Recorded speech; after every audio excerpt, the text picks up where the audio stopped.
Have the patient lay down in a comfortable place where you can easily access the Driveline. You are then going to clean off the bedside table with an antimicrobial wipe, allowed to air dry. While the table is drying, wash your hands with soap and water for 30 seconds. Next, we're going to gather our products. 1 split gauze packet, 3 gauze pad packets. They can either be a 2x2 or a 4x4. Next, 1 bottle of a non-alcohol based cleanser, for example, betadine or hydrogen peroxide. A new container of salt, sterile gloves, non-sterile gloves, and masks for both yourself and the patient. Lastly, you'll need 1 roll of Metapor tape. And start to open your supplies. First, the split gauze,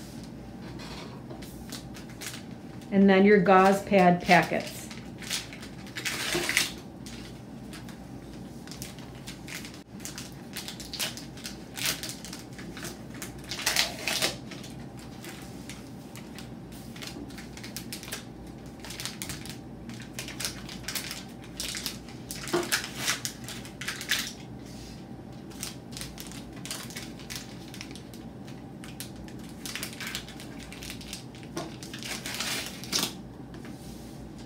Next, you're going to open your salt container and cleanser. Next, pour the cleanser onto 1 packet of the sterile gauzes. There is 2 sterile gauzes per packet. The first gauze you will need to be wet enough to dissolve the old salt. With non-sterile gloves, loosen and remove the old dressing.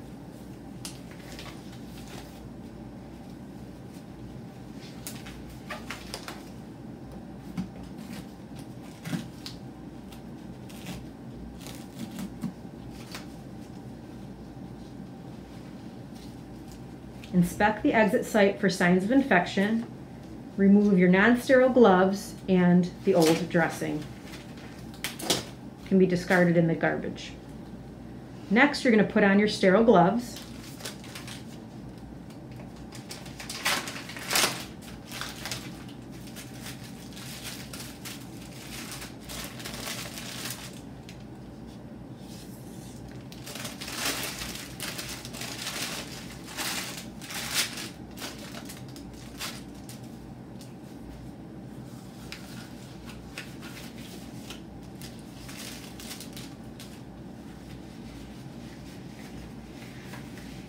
Next, we're going to place the soaked gauze on the exit site for a few seconds to dissolve the previous salt applied, and then clean the exit site area.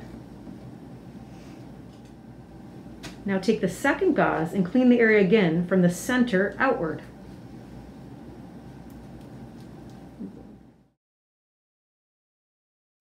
Once the area is dry, we're going to apply the salt. If needed, take your other gauze pad to dab the area.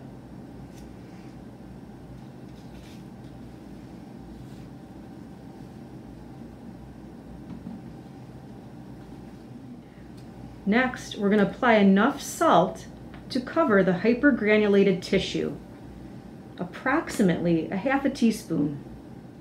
The next step is to take the split gauze and tuck it under the Driveline at the exit site.